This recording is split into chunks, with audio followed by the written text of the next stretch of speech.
Dames en here, hierdie is Econ 211 makro-ekonomie en ons is besig met hoofstuk 4 in Fourie en Burger. Hierdie video's is toepassings van die IS-LM-BP model en in hierdie spesifieke een kyk ons na 'n afname in owerheidsbesteding. Nou, ons weet dat 'n afname in owerheidsbesteding lei tot 'n vermindering van totale besteding in die ekonomie en 'n vermindering van Y. Nou op ons grafiek begin ons hierso op 'n ewewigspunt waar IS en LM en BP mekaar sny teen 'n rentekoers van R by 0 en Y by 0 vlak inkomste. En nou is daar skielik 'n vermindering in owerheidsbesteding wat die IS-kromme ver na links skuif, al die pad na die kant toe. Nou, die impak van hierdie inkrimping word bietjie teëgewerk deur die sekondêre effek. So ons weet daar is die afname in besteding en afname in die vlak van inkomste, maar dan word dit gelukkig teengewerk deur die afname in Y wat lei tot 'n vermindering in die vraag na geld, wat lei tot 'n vermindering in rentekoerse en dit lei dan tot so effense toename in investering, besteding en die vlak van inkomste. So ons kyk na 'n nuwe ewewigspunt hier waar IS1 die oorspronklike LM sny. Dit is dan nou teen 'n baie lae rentekoers en 'n heelwat laer vlak van inkomste. Nou, by hierdie punt moet mens dan sê, goed, maar wat is die betalingsbalansposisie? Die afname in inkomste het gelei tot 'n afname in invoer en die lopende rekening is in surplus. Die afname in rentekoerse het gelei tot 'n uitvloei van kapitaal en daar is nou eintlik 'n tekort in die finansiële rekening.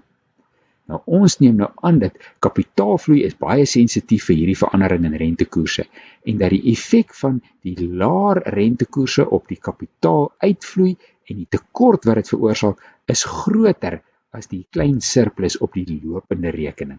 En dit sit ons dan hier by hierdie ewewigspunt ver onder en regs van die oorspronklike BP-kromme en daar is duidelik dan 'n tekort op die betalingsbalans na hierdie posisie. Nou, hoe pas ons aan terug na ewewig toe?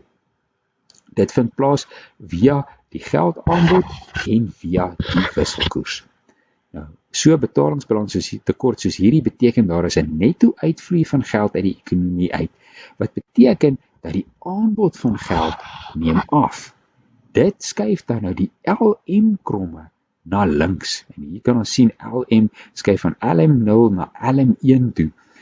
En dit gaan gepaard met 'n stygings in die rentekoers, maar ongelukkig dan nou ook met 'n afname in investering, 'n afname in besteding en 'n afname in inkomste.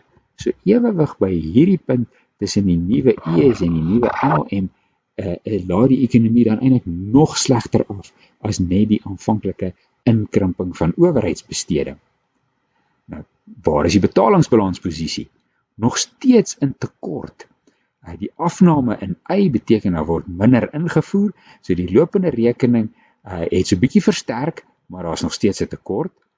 En maar omdat rentekoerse hoër is, was daar darm 'n invloei van kapitaal wat die finansiële rekening ook versterk het en dis daardie tekort op die betalingsbalans verminder het. So ons is nader aan die BP-kromme by hierdie punt.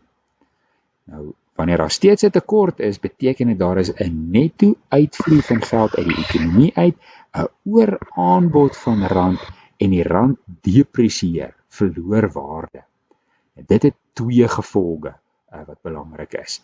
Wanneer daar nou so depresiasie van die rand is daar 'n toename in uitvoer, want die uitvoere is nou meer goedkoper en meer mededingend, en 'n afname in invoer, want dit het nou duur geword teen die swakker wisselkoers.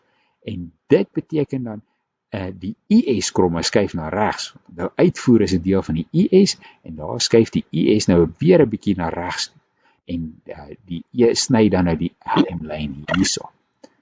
Tergelykertyd daardie toename in uitvoer en afname in invoer beteken dan eintlik 'n versterking van die betalingsbalansposisie en die BP-kromme skuif ook so hier af en na regs. En dit gee dan vir ons 'n nuwe ewewig by hierdie punt hier. Die netto-effek dus van daardie aanvanklike inkrimping van owerheidsbesteding is verseker 'n inkrimping van die ekonomie en 'n verlaging van die rentekoers. So dit gaan eintlik baie swaar met 'n land waar so iets gebeur het.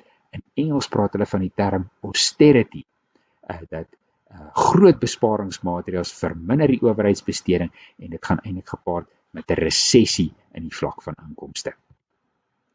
So die owerheid kan duidelik die ekonomie op hierdie manier rem en dit verminder uitset en inkomste. Nou jy moet reg wees om hierdie met 'n grafiek te verduidelik en vir ons die volle kettingreaksie uit te skryf en te verduidelik. Ons gaan aan met hierdie voorbeelde, so bly ingeskakel.